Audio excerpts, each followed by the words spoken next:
It's time to start the music. It's time to light the lights. It's time to get things started on the Muppet Show tonight. Oh, wait. We're having a little problems getting the show started today, guys. But wait. Oh, there we go. Hey! Yay! Yay! Hello, everybody, and welcome to Nerdside Champs. I am Dan. Over there, that's Tim. We are the Nerdchamps. Down below, we have Jason, and we have gathered today to discuss the brand new Muppet Show. It just came out yesterday. Came out first thing, like, I don't know, late Tuesday night, early Wednesday morning, however you want to parse that, on the Disney Plus. And it had its network television premiere last night. I think it was at 9:04 or 5, I think it was, on ABC. We've all watched it, and it's time to share our thoughts. Jason, you were telling us, where does this rank in the hierarchy of Nerdchamps assignments? It is by far the greatest thing that y'all have asked me to watch. Like, we've made it to the mountaintop. That's a low bar, just so everybody's aware. Like, that's a really low bar. Yeah. So, yeah. But I really liked it. So. Yeah. Yeah, Jason has had to watch the Ewok specials, the holiday special. We made him watch the first 3 episodes of Ironheart. It's been a tough go for Jason. So yeah, poor guy. I mean, I don't know. That's crazy. So what was your thoughts, Tim? Just generally. I mean, my initial thoughts were that am I frozen or is everybody else? What's that? Am I good? I see you guys. Do you see me? I see you.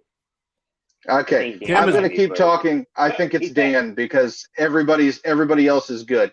So I actually really enjoyed the show. I thought it was classic Muppets. I thought there was so many classic things in there.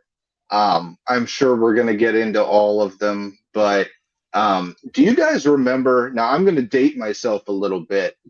Do you guys remember in the late 90s when they tried to reboot the Muppet Show on ABC and it was called Muppets Tonight? Do you remember that? And it was like a Tonight Show format? No. It was like the Muppet Show, but they couldn't call it the Muppet Show because I think the previous network still owned the rights to the term the Muppet Show or something. But they called it Muppets Tonight. It was very much just the Muppet Show is what it was. But it really did not have the same feel as the Muppet Show. They didn't have the theme song. They didn't have the big logo. They didn't have all the feel that you had of the Muppet Show. This very much felt like the Muppet Show. It had Gonzo the Great. It had Miss Piggy getting one of her acts pushed out, and she had to try to sneak into one of the acts. It was everything that was classic Muppets was in the show. There were a couple of cameos. We had Seth Rogan and Maya Rudolph, and there were just so many things that you really had to love about the show. It was really great. Sabrina Carpenter was in the show. I honestly had no idea who that was previous to the Grammy Awards. So, and honestly, like, that kind of had me a little concerned. Like, what kind of an angle are they going to take here if somebody that was just at the Grammys making a lot of political statements, what's that going to look like? But it wasn't like that at all. Everything was as easygoing as it could be. I loved it. I know that anybody who watched it, people are just craving family entertainment. They're just craving it. That's what the box office numbers are telling us, right? Is that whenever there's anything that's family entertainment, it just is smashing everything to pieces.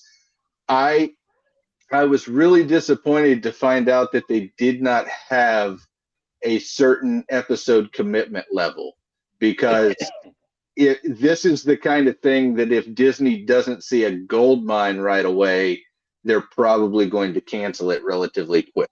That's the way I feel about it. it's just sad because the Muppets has been probably their most underutilized property. They haven't done it well. They've done a few movies. None of them have really landed very well. I feel like this is an opportunity for them to put the Muppets out there where they need to be again. So I enjoyed it. I thought it was a lot of fun. Let me give you a little bit of hope, Tim. Just a little bit.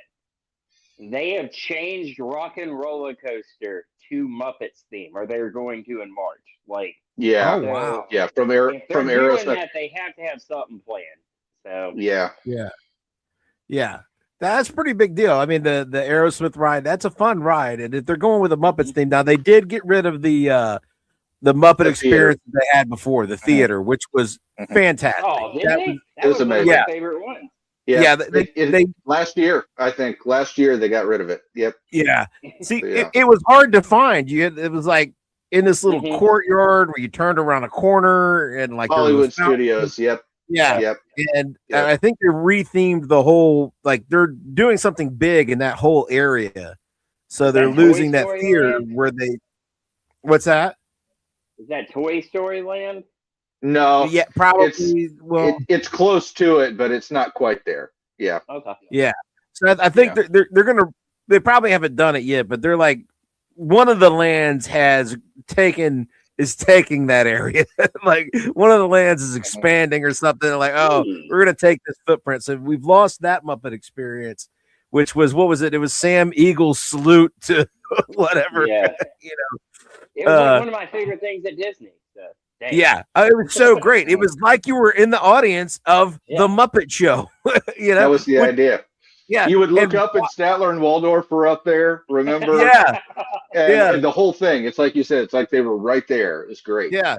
What Gonzo ended up stuck in the wall or something behind you. Like he's there the whole time, but then the light turns on. You're like, oh wait, So like watching this episode felt like you were in that experience. It's like, they brought you in like you were sitting in the audience at the Muppet Show. And I had no reason to believe that in 2026, with their IP track record, that Disney was going to bring us a faithful rendition of the Muppet Show that just felt like an episode of the Muppet Show. And yet they did. And, I'll be honest. I knew the name Sabrina Carpenter because my daughter likes her. And because the internet blew up when she did a video kissing Jenna Ortega, and we actually did a short about it, which Tim doesn't remember. It was one of our I didn't yes or no shorts, which I throw those together.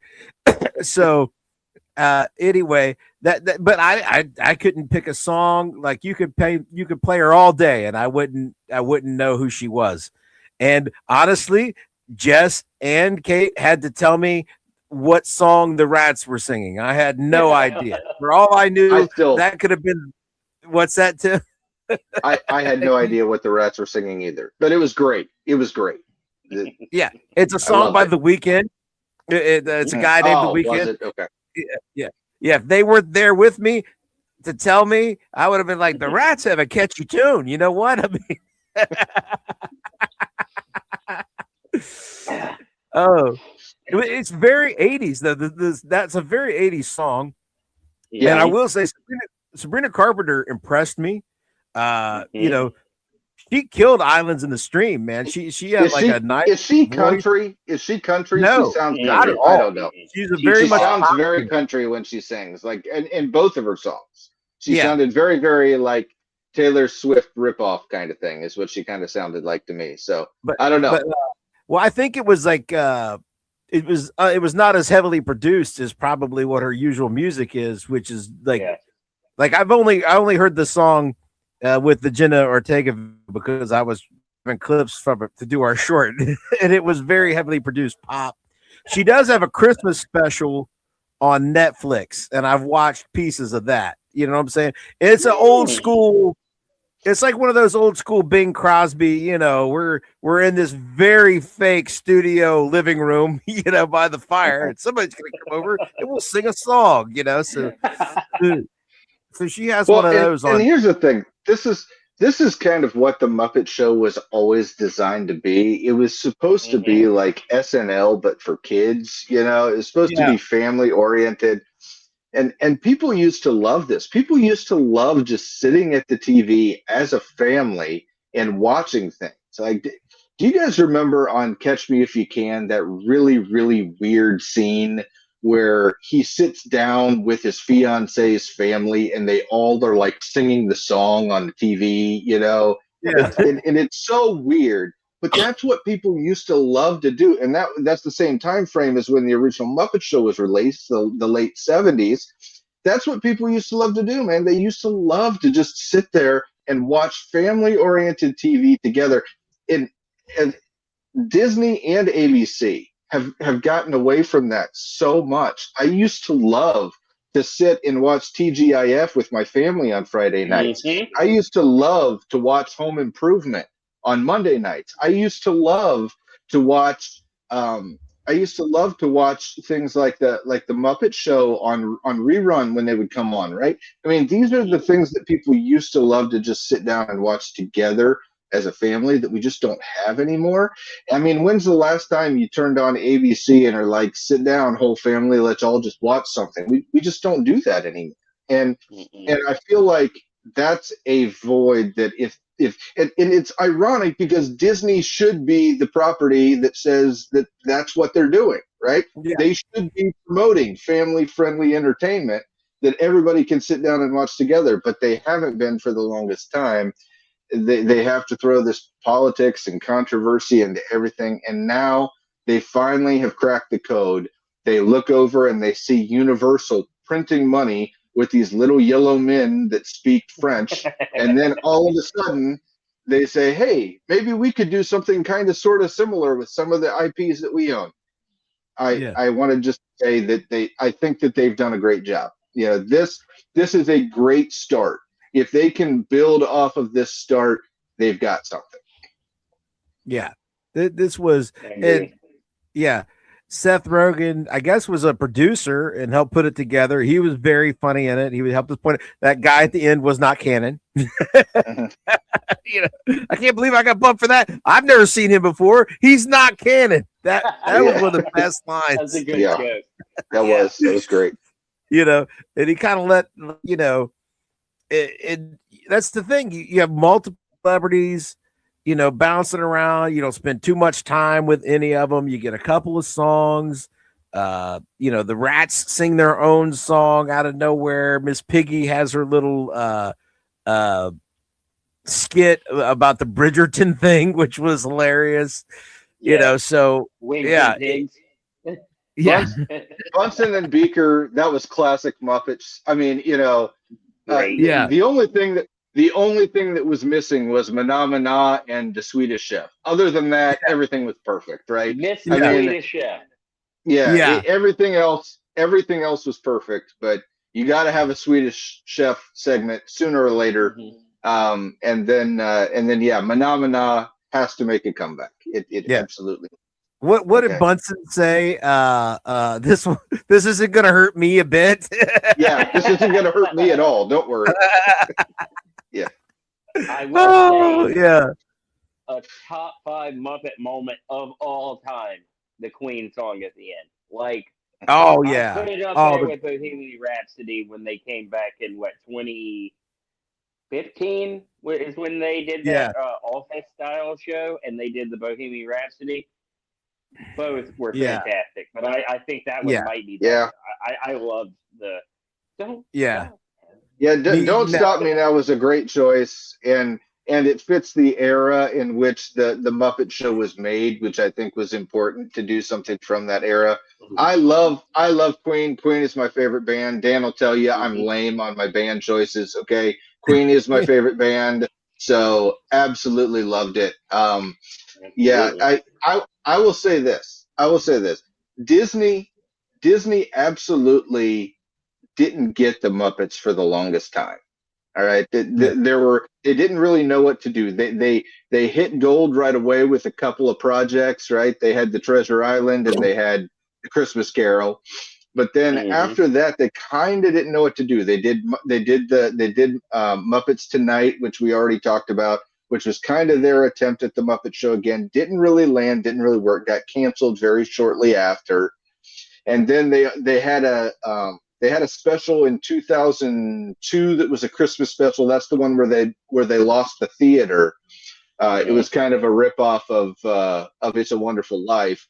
And what really is interesting is Disney kind of felt like they had to have like a long, continuous story that bled from project to project with the Muppets. So by the time we saw them again in 2011, they still were trying to get the theater back. You know what I mean? And it just didn't work. But the thing about the Muppets are just supposed to be dumb fun. Like, it's supposed to be mindless, stupid fun. Like, the one thing that Disney got right leading up to this is Jason Segel's song in the 2011 movie Muppet or a Man. Okay? Yeah. That movie was not great, but that scene was exactly what the Muppets are supposed to be. Just stupid fun that just makes you die laughing for no reason. And to this day, I could watch that scene and just die laughing like it's the first time I ever saw it. That's the way it should be with the Muppets. It should be mindless. You shouldn't have to think too hard about it. You shouldn't have to do any homework. You shouldn't really need to know. I mean, they really have tried to dig really deep into the psyche of each one of these characters and give them all, like, do you remember like 5 or 6 years ago, they had this big thing where Piggy and Kermit broke up, and you don't need all that. We don't need all the drama of just give me mindless, stupid fun. And that's what this show was. This show was just mindless, stupid fun, and I loved it. Well, but when I was a kid, Kermit and Piggy broke up in the Muppets movie, and I was crushed by that. The best thing for Kermit and Piggy is, like, it needs to be like nebulous. Like it works on the Muppet Show because, like, Piggy is always relentlessly pursuing Kermit, and maybe he's into it and maybe he's not, and sometimes they get together and sometimes they don't. But, like, the fact that it's always like that is what's great. You don't have to develop it past that. It's like, Wile E. Coyote never catches the Roadrunner, okay? Yeah. Exactly. When you make a new one, he's still chasing him. We don't need to examine what happens after he catches the Roadrunner. No, he never does. And he doesn't give up either. He doesn't have an epiphany that he's wasting his time. No, he just keeps doing it. He just, like, every day, Tom is going to chase Jerry. Screw those dudes where they're friends. That's not right. Not in my world. Yeah. Tom chases Jerry. Jerry gets away. Piggy's enamored with Kermit. He's kind of on the fence about it. That's kind of, and it can stay that way forever. It does not have to develop past and it should stay that way forever. You know what I mean? Yeah. It should stay that way forever. It's not. That was just a classic example of Disney saying, we haven't done anything with the Muppets in a while. Let's just have, like, a Kermit the Frog Twitter account say that he's breaking up with Piggy and stir up some nonsense for no reason that might make the 6 o'clock news. It's really stupid. And I think that this didn't address that. This didn't make a big deal out of that. You didn't hear anything about the theater. You didn't hear anything about any of the previous projects or any of that kind of stuff. None of that mattered. All that mattered was this show, and that's how it should be, right? And this is how every episode of the Muppet Show was. Every episode of the Muppet Show was like every act was held together with chicken wire. It wasn't going to make it through. The stage hands were going to drop the scenery, and the actors were going to fall over, and someone was going to be late getting there. There's all kinds of stuff like that, and that's what made the Muppet Show great. Is we got a window into the world of that kind of stuff, and it made it awesome. It felt like we were involved in the show. When Scooter would show up and tell whoever the guest was that they had 5 seconds to curtain. He did that every episode, right? Yeah. And he did it with Mark Hamill. He did it with all these people, and it's just classic, and it's great. And I love that they got a lot of the originals. They did not get all of the originals, obviously. Frank Oz has long left the Muppets. He's not doing the voices anymore. But we still have Dave Goelz. He's still doing Gonzo. He's still doing Scooter. He's still doing Bunsen. He's either Statler or Waldorf. I forget which one. But, so he's still doing all the voices, which is great. And then a lot of the legacy voices that have been carried on, they're still the people that have been doing them for about roughly 2 decades. So I'm very, very happy with what they gave us. I think that it was very entertaining, and it's family friendly, and it was true to the source. I absolutely loved it. And in a world where things have become almost too meta, this meta in like just the right amount, because they were putting on the show again. So obviously this show is them putting on the show again, and it's about them putting on the show again. So there's like some winks and some meta moments to that, but it's not pounded on in the same way that some of this other meta stuff is to make it. But it's fun. It's a fun kind of meta twist. Like everybody's excited that we're putting on the show again, and we are excited that they're putting on the show again. And everybody wants to be on the show, and they've got the big list. And there was other meta winks, like they opened the show. Kermit had his teacup, which I thought was funny because we all know the meme of Kermit sipping the tea. Yeah, that was great. That was great, right? When they made you think they're gonna go the sentimental, like look at all the history facts, you have Ralph immediately with the punchline. Like, what do you think I am? Just like a sentimental memory? Yeah. Yeah. You've got the Kermit narration where he's talking about like history and the show and stuff, and there's like soft piano playing Rainbow Connection in the background, the most hard. Nah, dude, I will throw hands. Rainbow Connection is one of the greatest songs in all of everything. I don't care. You cannot not sing it in a Kermit what are you going to say?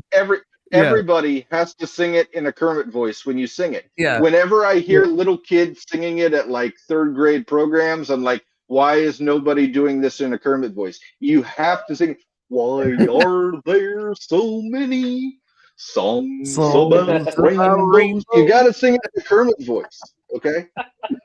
Jason, what was your Rainbow Connection? So not Rainbow Connection, but when you're in high school and you're going through those dating years and you always have the breakup song? Yeah. In my top 3 rotation of breakup songs is Ralph and Kermit singing I Hope That Something Better Comes Along. I remember leaving girls' houses and being like, man, we broke up. And then I just throw on Ralph.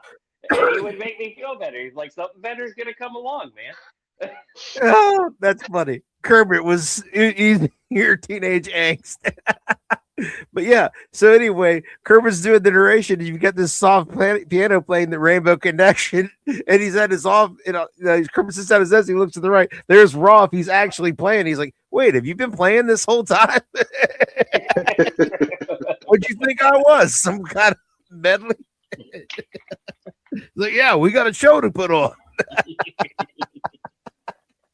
You gotta love it, man. You gotta love it. Yeah. So much fun. Yeah.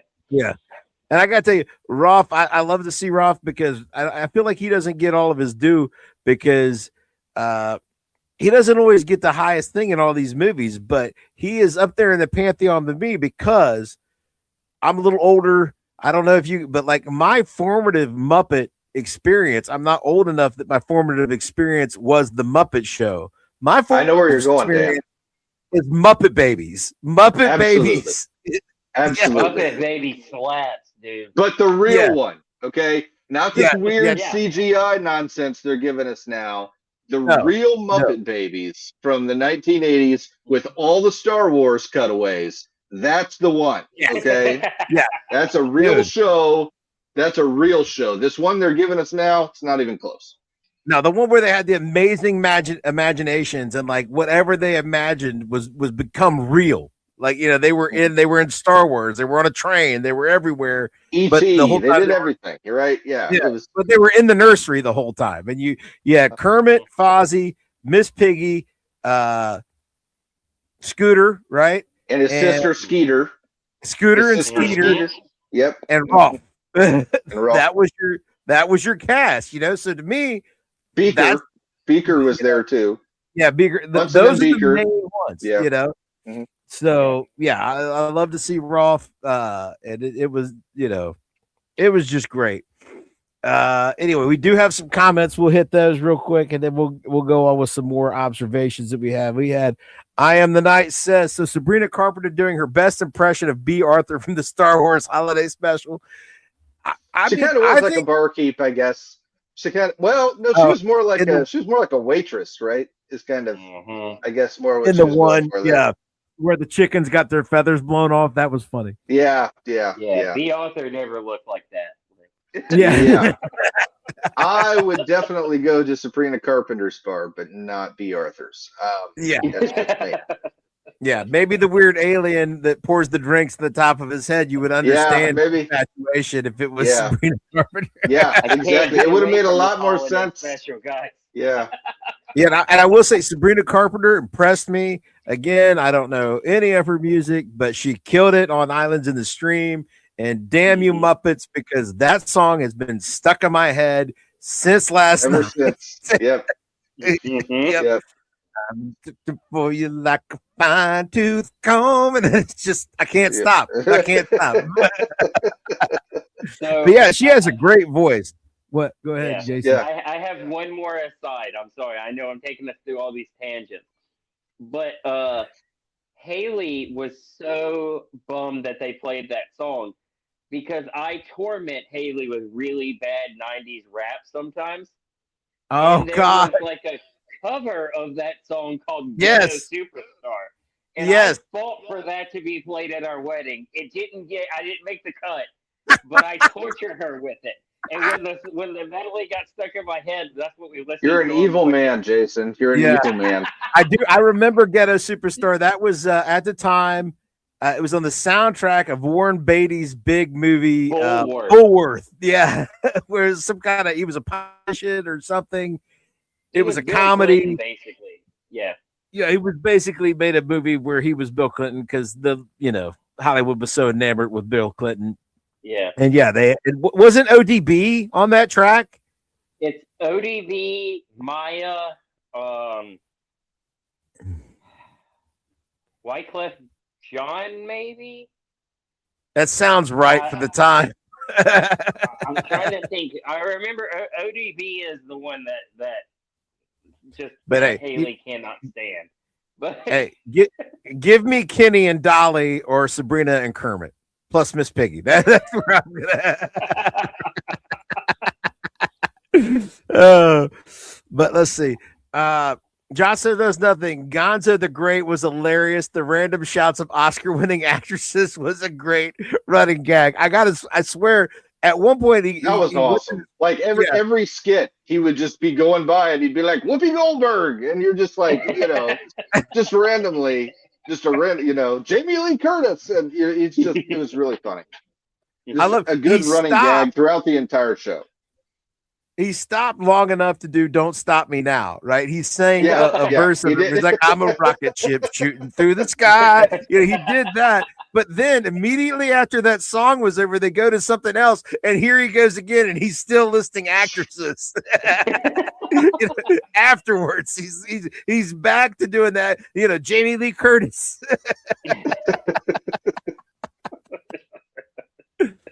Oh, and you're just watching it, having a running gag like that in the show is one of the things that just makes the Muppet Show great because that's one of those things that then you start looking for it. Your kids start looking for it. You start looking like, when's Gonzo going to come in this show? Every single time. It's gold. It's pure comedy gold. It just reminds me, like when we were kids, when they first launched the Energizer Bunny, It was yeah. They ran that for over a year. You'd be watching you'd be watching a commercial and you thought it was for the thing. You thought it was for whatever they were talking about. And all of a sudden, you thought it was paper towels, but then across the counter, he keeps going and going. And it didn't matter what you were watching. All of a sudden, you had this running gag throughout all of your TV experience. Pigerton was probably the least funny sketch to me. Oh, I thought that was hilarious. I loved it. And the reason I loved it is because I don't watch Bridgerton. And the reason I don't watch Bridgerton is because it seems hoity-toity and pretentious. And that's exactly what they were making fun of in this sketch. They made it seem hoity-toity and pretentious and one of those things where everybody is better than everybody else in the show. It's exactly what I would imagine Bridgerton being like, and I've never seen it. And that's almost what I think they wanted. They're like, what do people think Bridgerton is? Let's just give them like a caricature of Bridgerton in the Pigerton thing. Pepe, Yeah. Pepe is always hilarious. So great. I don't know what you're on. Great. Yeah. I thought it was funny. I belly laughed in it. So. Yeah. They're like, well, excuse me, Piggy, your lover has been recast. I don't know. I was backstage. They put me in this funny jacket. What's that? What was the great thing about the pig sketches is that the pig sketches are a long-lasting thing throughout all of time with the Muppets. We go back to Pigs in Space. Remember Pigs in Space, which was a spoof of Lost in Space, and then in Muppets Tonight they had Bay of Pigs Watch, which was the Baywatch ripoff, at the time. So they seem to be doing this generational thing. Take whatever is the number one show at the time and turn it into the pigs. And you can't go wrong with making fun of pretentious British people. I think it's great. You know what I mean? Anyway. Let's see. The Rizzo music video had me rolling. That was the one that we were talking about. Yeah. I will say that the Rats video was great, man. Like it was great. Like the little dances they were doing and everything. And I couldn't tell you anything about the Weeknd. I saw him do a Super Bowl halftime show once. That was it for me. But I couldn't name you songs. I couldn't play you songs. I couldn't sing you songs. But that was really funny. I enjoyed the Rats song. Now, I don't know. Do you guys watch any Teen Titans Go? I don't. Yeah, my daughters watch them. So. Oh, Teen Titans Go I think it's hilarious. And it's that hilarious. Weeknd song. Yeah. That Weeknd song reminds me because it's got this 80s electronic cheese flair. And I had heard it once before. My wife reminded me that we'd had this conversation because I had it again. There's a few episodes of Teen Titans Go where Cyborg is obsessed with this song. He said it's the ultimate 80s song and it's The Night Begins to Shine. And it's just these random dudes that put together this compilation where they were supposed to make 80s sounding music. But if you ever hear The Night Begins to Shine, like they crystallize the pure cheese of 80s pop. It is like a perfect crystallization of that sound, and that Weeknd song reminds me of it. It sounds like The Night Begins to Shine. And so and I enjoy, I don't enjoy cheese from right now. When I go back to 80s cheese, I'm nostalgic about that. So you know what I'm saying? Like give it to me, that's you great. Can't have fresh cheese. You need some mold on it, Oh, but yeah, and that was funny with the power going out. They did make it fun. They did. Thug Dog says the Bunsen and Beaker sketch was classic as Muppet Show as you could get. Yeah, that was. I mean, that's every Bunsen and Beaker sketch ever. Is Bunsen has invented something that solves this big problem, and he just needs someone to experiment on, and it's going to be Beaker, and Beaker doesn't want to do it because he knows all of the experiments turn out in disaster, and then he ends up doing it anyway, and something crazy ends up happening. It happens every single sketch, and it's funny every single time. And this one, his eyes just kept popping out. And then Maya Rudolph choked on one. It was great. It was great. I love the idea of just a running celebrity thing like that, where you just have a random celebrity cameo in the middle of the sketch, and it ends up being a thing that then it was like, Maya Rudolph has died. and then she pops the eyeball out, and it's like, Maya Rudolph is alive. And it was great.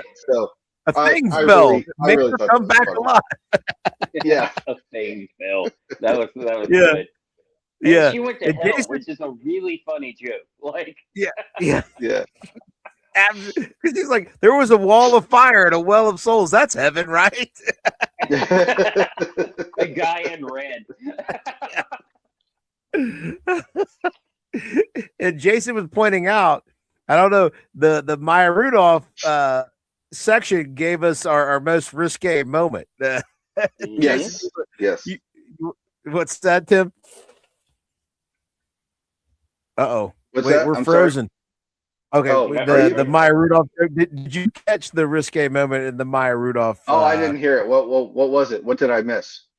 So she's talking about how she's met Kermit, and she kind of spaces off, and they're like, Kermit, and she's like, yeah, it's not too big, it's just the right size. And then and Sabrina Carpenter had one too, right? Where he says we're working the kinks out, and she says, I like kinks. Did you catch that? That was another one. Yeah, I love that one because she's like, I love a kink, and then Kermit plugs in the camera. Yeah. But those are that's the kind of joke you could put in a family show, because the kids shouldn't know. Like when she's like, I like a kink, and Kermit mugs at the camera, they don't do it long enough to make it obvious. Now the parents can laugh and the kids don't even realize anything happened. It's just like Shrek. Shrek was very much the same way, where you put some of that humor in there, and the adults will get it, the kids won't, but it makes it more enjoyable for everybody to watch that. So yeah. I also really like the Sabrina and Piggy joke where she's like, yeah, I kind of modeled my look after you, and she's like, yeah, my lawyers have noticed. Yeah. Like, that's a funny joke. And they ran that one too through, because after they sing these, we're good now, you're not going to sue me. Oh, that's really up to the lawyers. For the lawyers to decide. Sabrina and Kermit singing with Piggy trying desperately to get to be part of the show was just hilarious. So many classic themes hit in one show. Yeah, that was when they're in the boat and she's in the little tube with her paddle. The tennis racket. You're not keeping me out of the show. Oh, she was talking about her big number with what it was some kind of Trojan. They have to come out of the Trojan horse when I hit my high B flat all at once. And then I Am the Night says, Don't Stop Me Now was the perfect ending. The whole show was fantastic. Yeah, it was actually, that's kind of a meta moment. Don't Stop Me Now. Like we're only getting a special, and it's weird. You got so much star power. You got Seth Rogan, who's having a moment because he's got a big hit on Apple TV producing this. You've got one of the many IPs that Disney went out and bought that they're really squandering and haven't really done much with in quite a while. Yeah. And you've got Sabrina Carpenter showing up to do your first episode, which is like a really hot, big name celebrity right now, even though we're old and don't know her music, but that's fine. And you got Maya Rudolph. So, you got all this star power and hype, and you'd think they would just pick up and run with it and pick it up for a season. I mean, how much does it cost to make an episode of the Muppets? I mean, I know it's not free, but I mean, they got I don't know how many $1 billion to make, 8 hours of Andor that nobody's going to watch. Take the budget from Ironheart season 2. This is actually going to give them, though, this is actually going to give them real data that they can monetize. Like, is this actually going to make money? Because if they did the streaming release, right? They did the streaming release. It released yesterday at 3 a.m. And then they did the primetime release. And I think rightfully so, they thought that those audiences are going to be completely different. And it will give them an idea of, if we put this on network TV, what's the rewatchability? What's the initial audience? And how many people are actually watching it? How much of the show are they actually watching? With the network release, they're going to get all this data, and they'll be able to see if it's something that's worth continuing. And I think that's going to be a little bit better for them. I wish they would do this with some of their other shows. That's the problem. I wish they had done this with some of the other shows that they've released. If they'd have released Wonder Man this way, they would have said, nope, not going to ever do that show, right? We don't need to release. No one's ever going to watch this show in primetime TV. It's not ever going to get enough watching on streaming in order to make the money back. It's silly. Why are we doing this? They didn't do that. They just released it all, and now the money is gone. So Disney needs to start doing more of this so they can actually gauge how popular and how much money they're making from their shows. I would love to see this be popular. I would like it to be a weekly primetime network show as opposed to a streaming show.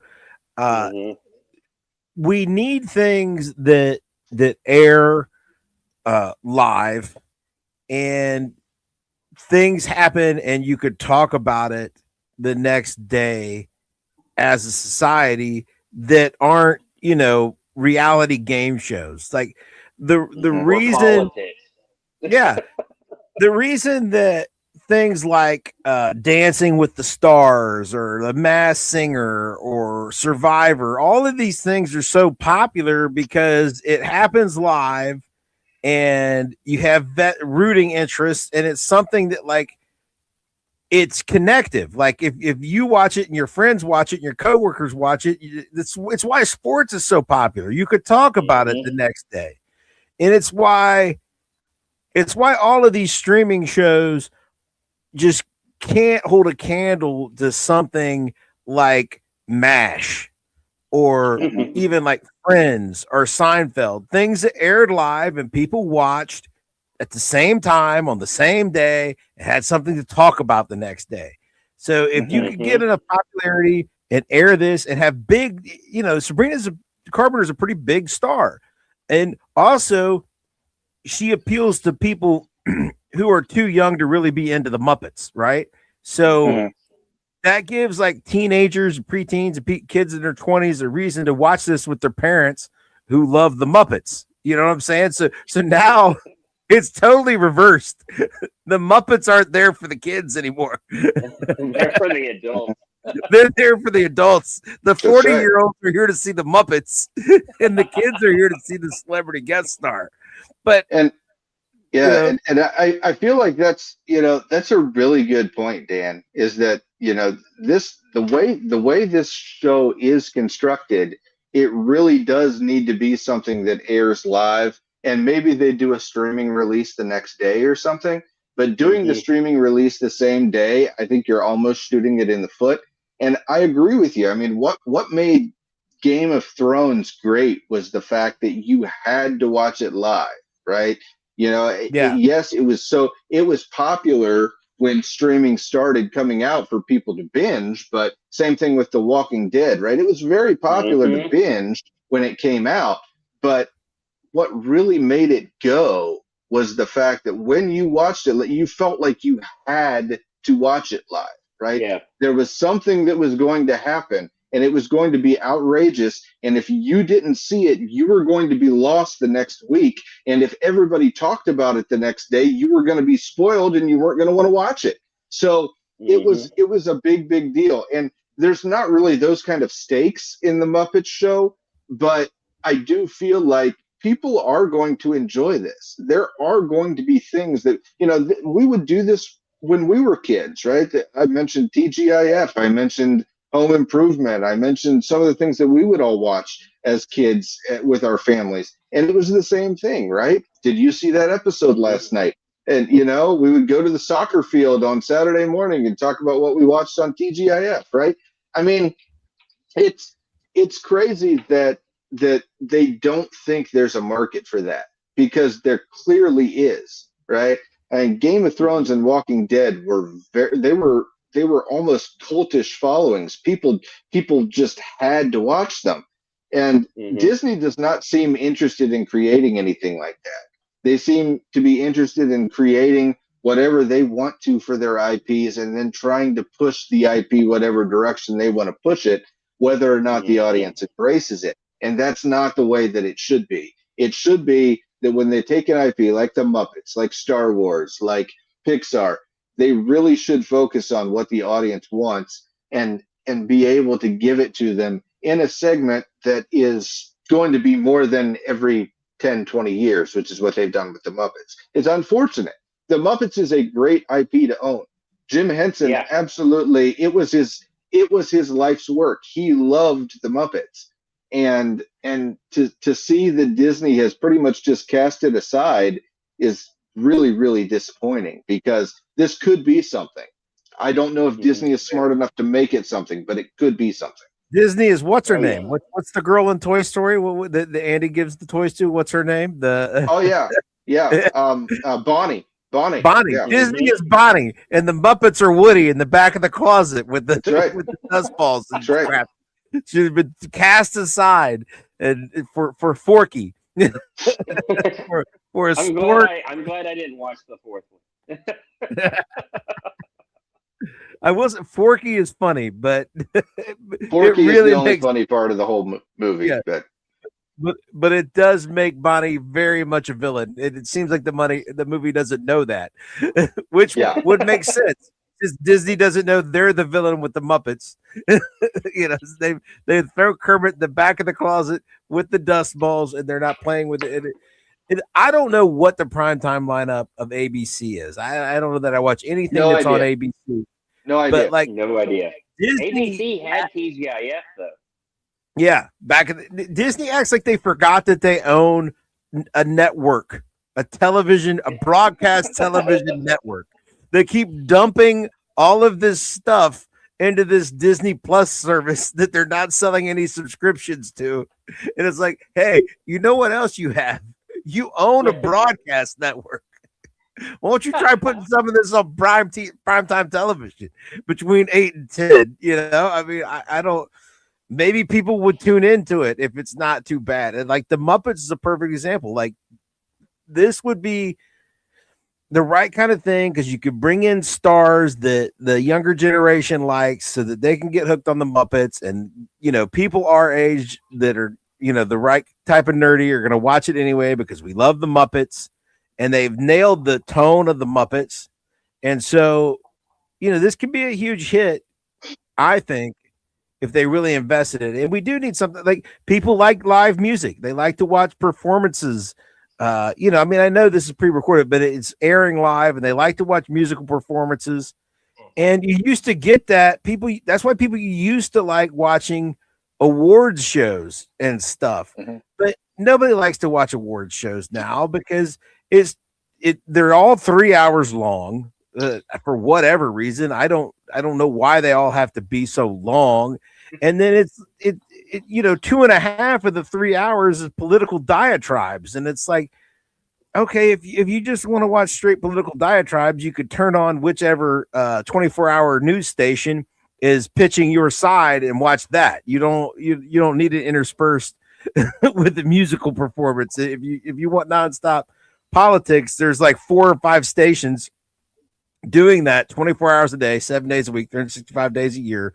And of those 4 or 5, you can find the one that is catered almost ideally to whatever you think. You know what I'm saying? So you don't need. So the Muppets is a way to trim all of that crap out and give you 2 or 3 songs in a 30-minute period and some funny jokes and a nice skit, which like I had no idea Disney could still deliver something like that with any character. It absolutely slipped through like the main, like they just didn't know it. Like now that they know this exists, it will be ruined by the next episode. So and that's the thing, like Disney has so many ideas that you want to be good, but then you just think to yourself, this is Disney. Right? What are they going to do with this? Like Toy Story 5 sounds like it might be kind of fun, but then you think to yourself, this is Disney, and what kind of angle are they take? What kind of agenda are they going to push? What kind of things are they going to put in that I don't want my kids to see? These are the things that Disney has been doing with their projects for years that just drives me insane, because I shouldn't have to think about that stuff with Disney, but it's what I have to do. And so, anytime my kids turn on Disney Plus, what are you watching? I have to ask that. What are you watching? Right? Yeah. It's a shame, but it's the truth. And so now I something like this, I could feel comfortable saying, okay, watch the Muppet Show. That's fine. Yeah, you know what I mean? 100%. And that's exactly, that if this is the angle they're going to take with the Muppet Show, I feel 100% comfortable that it will be embraced and it will be successful. And I hope that they learn a lesson from that. Unfortunately, I don't think they're going to. Unfortunately, what they're going to do is they're going to do the same thing they do with everything. They're going to do whatever it takes to make it popular. If it takes 13, 26 episodes, whatever it is, in order to make it so that people really are excited about it, then they're going to go ahead and strong arm their agenda into it and say, you're hooked on it anyway, so we're going to give you what we want to give you. That's what Disney has done. And they need to stop doing that, because that's what's ruined all of their IPs. Yes. Yeah. I could 100% see them being like, we're bringing it back, and next week's guest is Billie Eilish. Yeah. See, I don't think they do it that fast. I don't think they do it that fast. I think because very, very much like what they did with the MCU, very much like what they did with all these other IPs that they own. They wait until you're addicted to them. They wait until you feel like you have to go see it first, and then they'll go ahead and introduce the agenda. I think they do this for maybe a season or two, and then in the middle of the second season or something, that's when we just start getting all the extra stuff. That's when we have RuPaul be the host or something. You know what I mean? So, yeah. I hope not. Yeah. I mean, because I could just go for like, you have a main guest, and then like if they had somebody who gets bumped every week, that would be hilarious. If somebody was the Seth Rogan, like a big star every week that Fozzie Bear has to come break their heart. Like Seth Rogan, it's always been a dream to be on stage with you guys. You got any other dreams?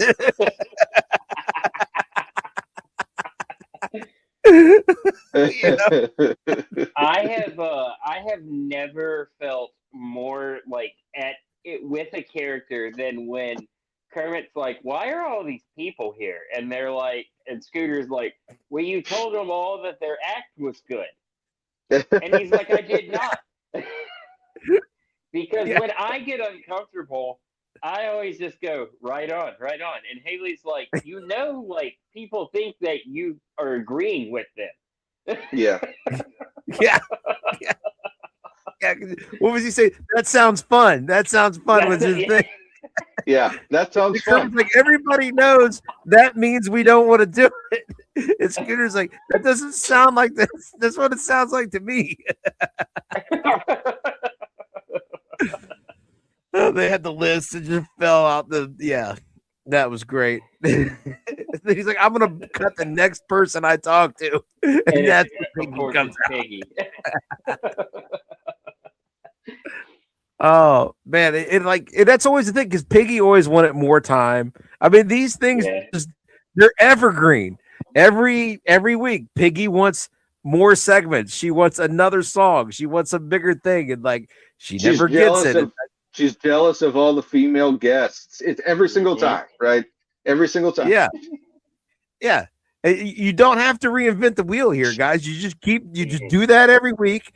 Heck, you don't need a new celebrity. If Seth Rogan gets bumped every week, I mean, he's producing the show. Great. So it's great. If every week he's there trying to go on, they're like, sorry, Seth, we just don't have time. That would be great. That would be awesome because he's the producer. What? Yeah, he's the producer. What was it Fozzie said? It's like, well, you could break it to yourself that we're going another direction. Yeah, exactly.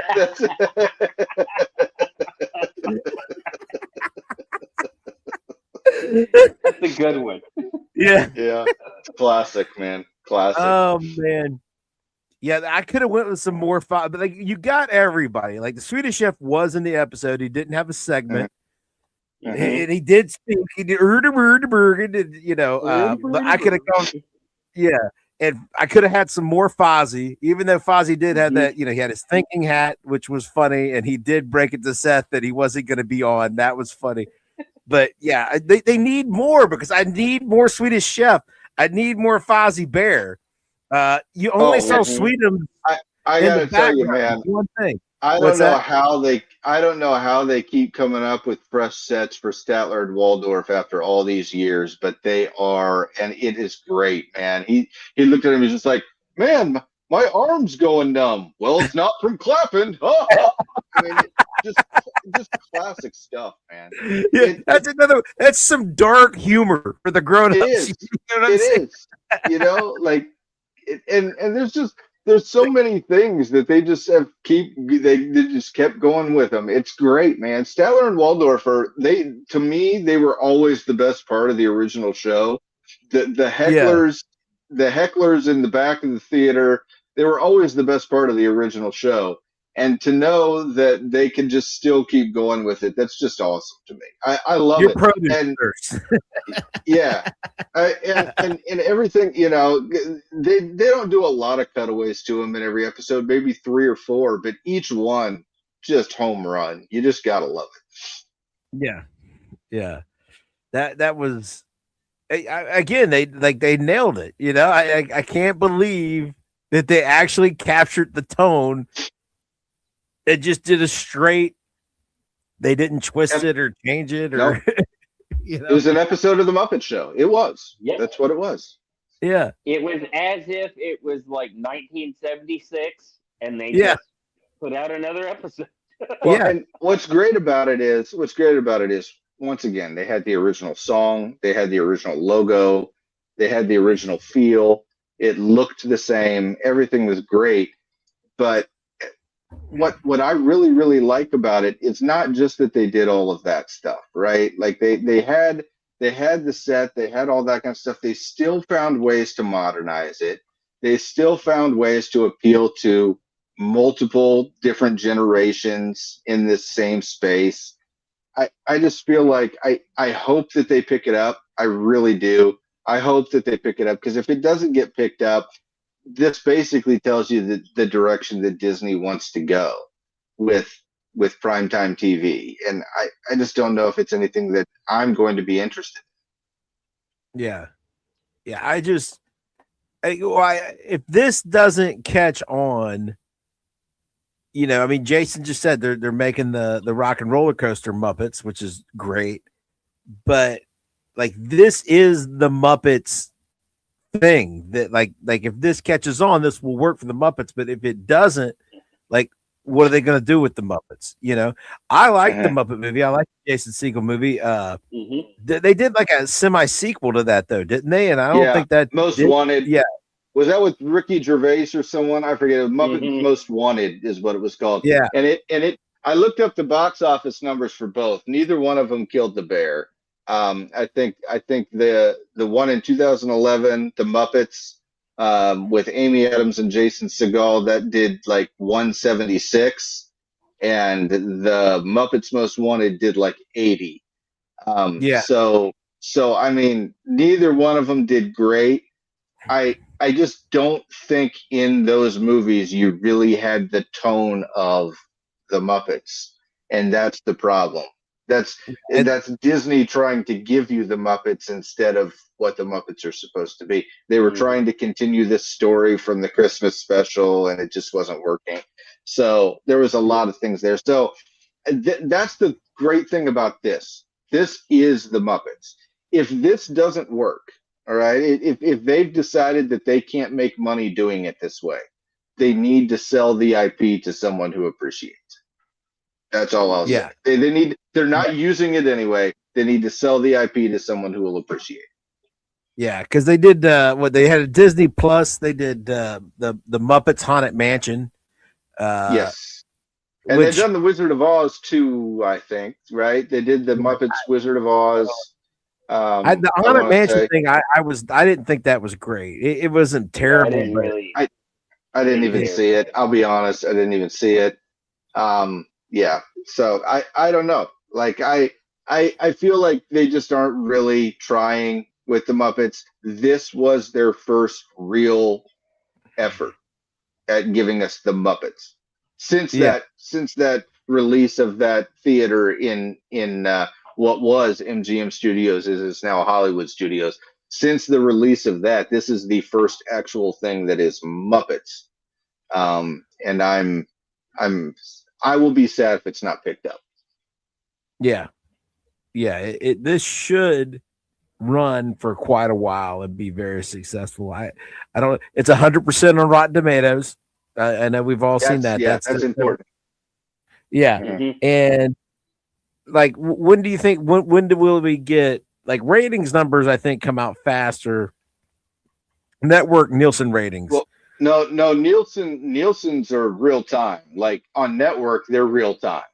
So the network will know whether or not people were watching the show last night. Like, and they'll know what segments were doing good, what segments weren't.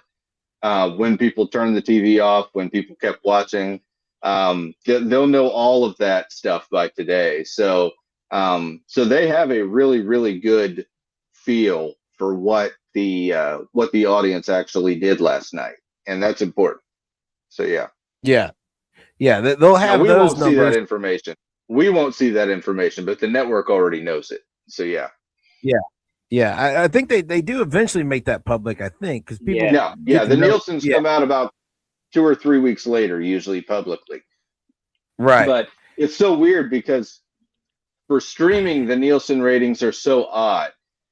You have to base it based on how many views, and then you have to look at how many viewed minutes and all this kind of stuff. It's different than network TV, where on network TV they actually have a gauge that can show how many people are watching, and you can see like when it goes down or when it goes up based on whether or not people like the show. So they have all that data as of today. So they know whether or not this played today. And they probably have already had a conversation about whether or not they're continuing the show. If it's 100% on Rotten Tomatoes, and if it even got anything close to a playoff football game, you've got to take it. You've got to say we can make money with this show. But it's just whether or not there was that much engagement. Yeah. I hope it does well. I look forward to seeing what the viewership numbers are. I think it's encouraging to see that the reviews are positive, that fan reaction is positive, but I want to see what the ratings are. I want to know, are people watching this?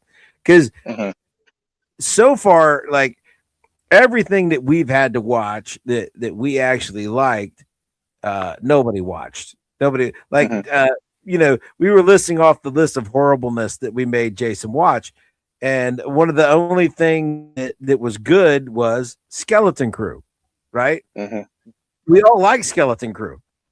Nobody watched Skeleton Crew. You couldn't fill a smallish theater, I think, with you put everybody in the whole world who watched Skeleton Crew.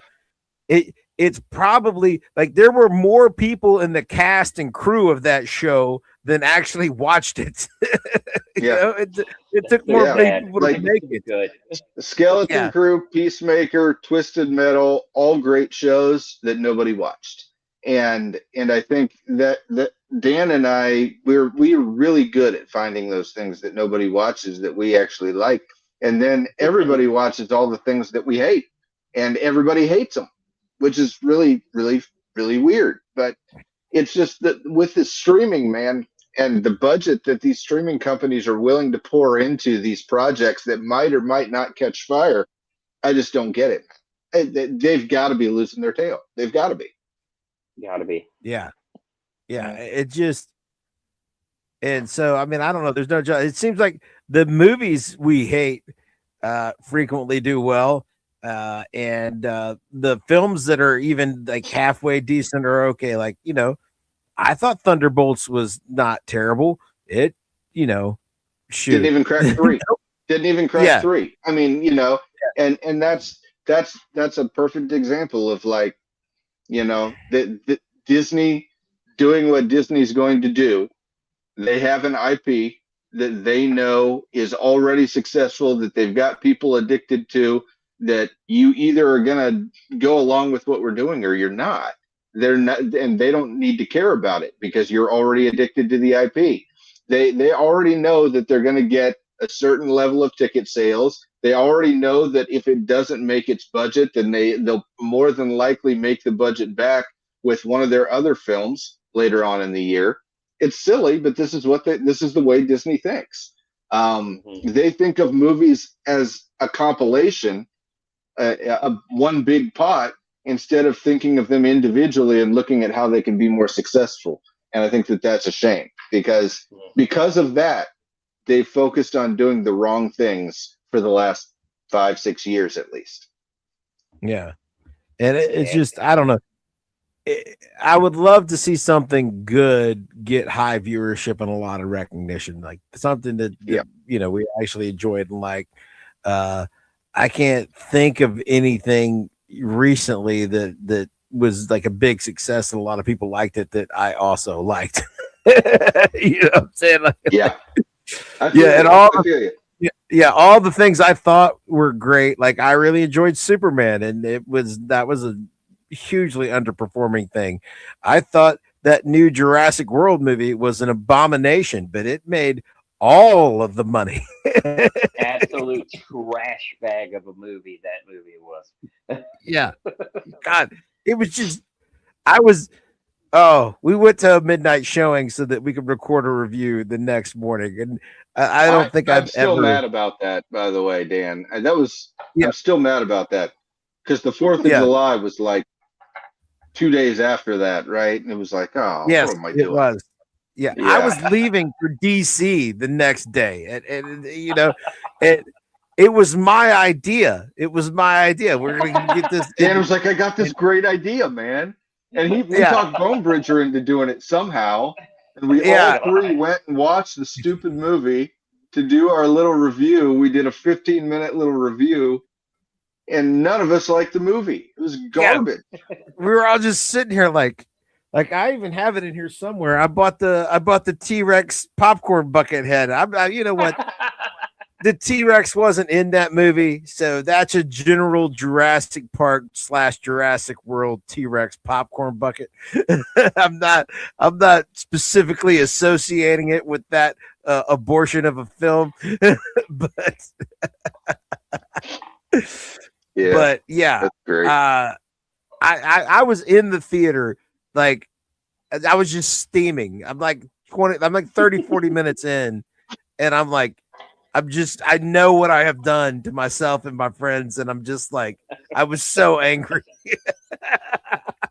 I have never been so wrong in my whole life.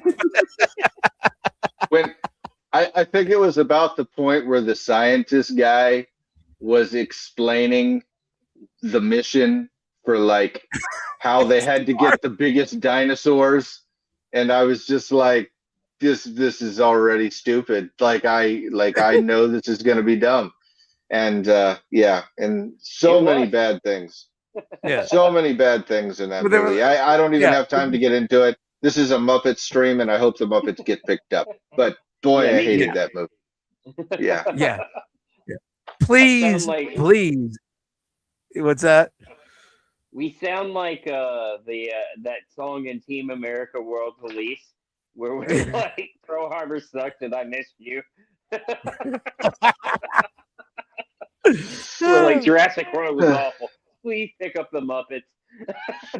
Yeah, that's where we're at. Like, if you didn't watch it last night on ABC and you're by any chance you saw this and you're watching the end of this stream, go to Disney Plus right now and put the Muppet Show on a loop on your television. We've got to stop letting them make Jurassic Park movies. Yeah, we've got to show them what good is so that they'll make more of it. Okay. They can't keep getting away with it. Yeah. They have to, like, every now and then they need to make a good thing and they need to be rewarded or they won't make any more. You know, I would laugh if it was funny, but it's not because it's so true.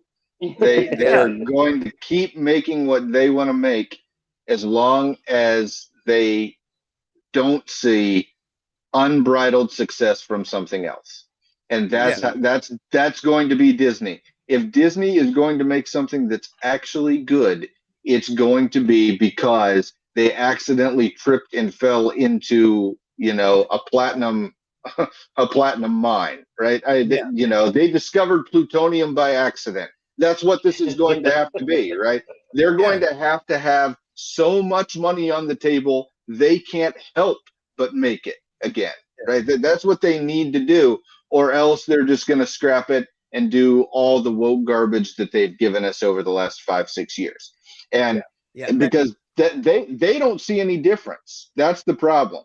Disney doesn't see any difference unless the money is that much of a factor. Mm-hmm. So yeah.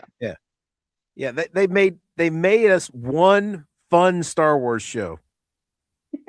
No one watched it, and we will never get a fun Star Wars show again. Yeah, never. Like, they have officially canceled because to them there's no difference, right? To them there's no difference. Well, I mean, they're just taking lessons. They're like, well, we did that. No one watched it. It didn't work. Why would we do it again? Exactly. To them, there's no difference. To make money, Mm-hmm. So please show them that this works. Watch the Muppet Show. It's awesome. Mm-hmm. They'll make more if we all watch it. Pure fun. Yeah, it's just pure fun, and they'll make more if we all watch it. If we all watch it, like if I don't know how many of us there are, the reviews are strong, but if the only people who watched it are the critics who gave it great ratings, that doesn't matter. They're not going to make more just because 20 people watched it and all 20 of them liked it. That's not good enough. Yeah. It's not. So keep watching it. Yeah. So everybody please watch it.